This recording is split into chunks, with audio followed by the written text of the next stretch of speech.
एक गांव में एक बहुत बड़ा बाग था। पर उस बाग में कोई भी नहीं जाता था, क्योंकि लोगों का मानना था कि उस बगीचे में जो कोई भी गया है वह वापस लौट कर नहीं आया। सभी उसे रहस्यमयी बगीचा समझते थे। उसी गांव में मोहन अपनी पत्नी चांदनी के साथ रहता था। मोहन गरीब था, पर वह लोग आराम से अपनी जिंदगी गुजार रहे थे। एक दिन की बात है, गांव में सुबह सुबह कोहराम मच जाता है। अरे सुनो सुनो, उस बगीचे में कालू गया था, अभी तक लौट कर नहीं आया है। क्या? उस बगीचे में तो कोई भी नहीं जाता, ये कालू क्यों चला गया? लगता है उसकी मौत आ गई थी, इसीलिए बगीचे में चला गया। जब यह बात मोहन को पता लगी तो वह भी काफी ज्यादा परेशान हुआ और उसने अपनी पत्नी से कहा, इस कालू को क्या पड़ी थी उस बगीचे में जाने की? बिना फालतू में अपनी जान गंवा दी। आपको क्या लेना इन लोगों से? वैसे भी ये लोग किसी की मानते हैं क्या? जब सबको पता है कि वह बगीचा रहस्यमयी है तो वहाँ क्यों जाते हैं? बात तो तुम्हारी ठीक है, पर आखिर बगीचे में ऐसा क्या है कि लोग वहाँ से वापस नहीं आते?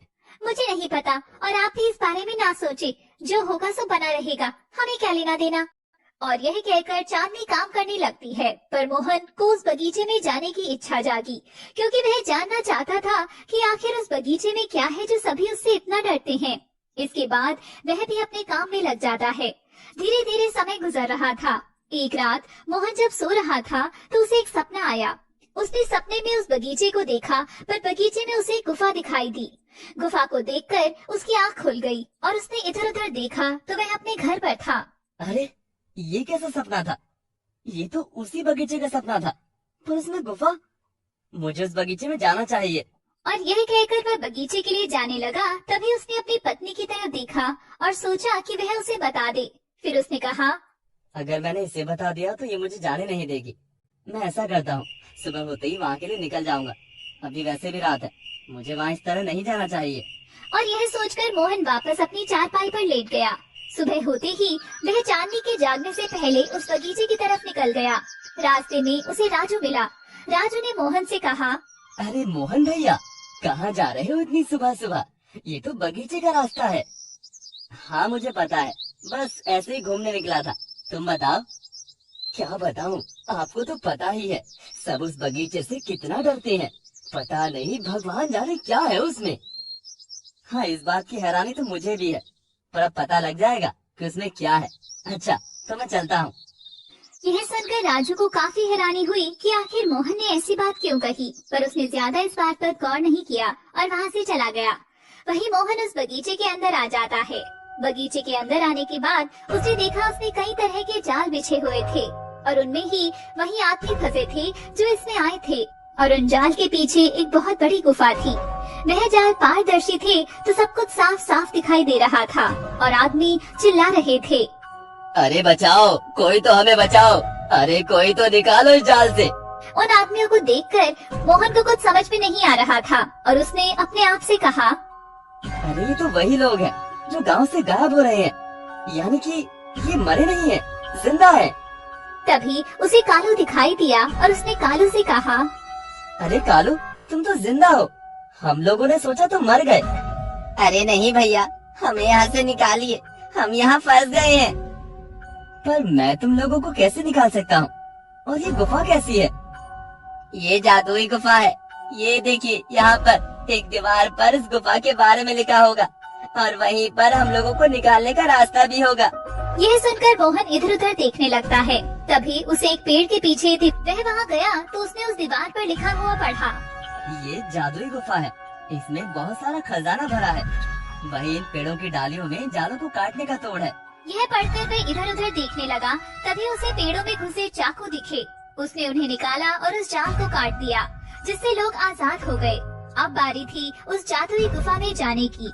मोहन ने उन लोगों से कहा, तुम लोग वापस गांव लौट जाओ, मैं देखता हूँ कि इस गुफा में क्या है। नहीं नहीं, हम तुम्हें अकेला नहीं जाने देंगे। तुमने हमारी जान बचाई है, हम भी साथ चलेंगे। नहीं, मैं नहीं चाहता कि तुम लोग फिर से मुसीबत में पड़ जाओ। मैं अकेला ही इस गुफा में जाऊंगा। तुम लोग वापस लौट जाओ गांव की तरफ। तुम्हारे घर वाले बहुत ज्यादा परेशान हैं। यह सुनकर सभी लोग वहाँ से वापस लौट जाते हैं, पर कालू वहीं रुक जाता है और मोहन से कहता है, तुम गुफा के अंदर जाओ, मैं तुम्हारा यही इंतजार करूंगा। यदि कुछ होगा तो मैं तुम्हारी मदद करने के लिए आ जाऊंगा। यह सुनकर मोहन बहुत खुश हुआ और वह गुफा के अंदर चला गया। वहीं दूसरी तरफ चांदनी जब उठी और उसे मोहन कहीं दिखाई नहीं दिया तो वह बहुत ज्यादा परेशान हो गई और वह गांव में इधर उधर मोहन को ढूंढने लगी। तभी उसे राजू मिला और उसने चांदनी से कहा, क्या हुआ भाभी, आप इतना परेशान क्यों हैं?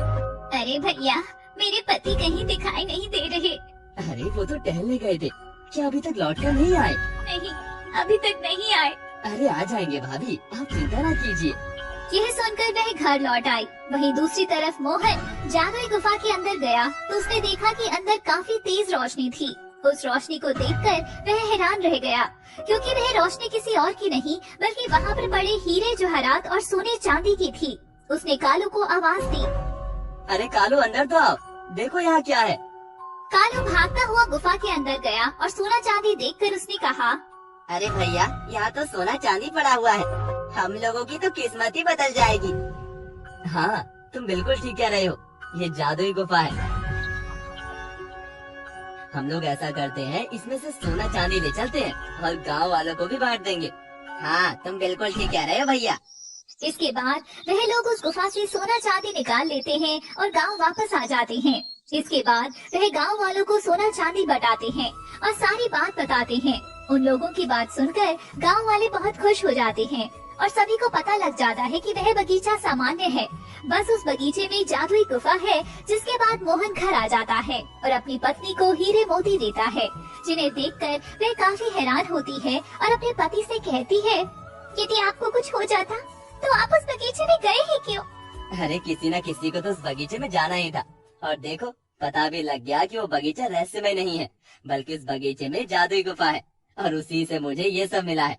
अब हम लोग अमीर हो जाएंगे, और तुम देखना, अब हमारा गांव भी अमीर हो जाएगा। यह सुनकर चांदनी बहुत खुश हो जाती है। वहीं धीरे धीरे वह गांव बहुत अमीर हो गया था, क्योंकि अब उनके पास जादुई गुफा थी और सभी आराम से उस बगीचे में आया जाया करते थे।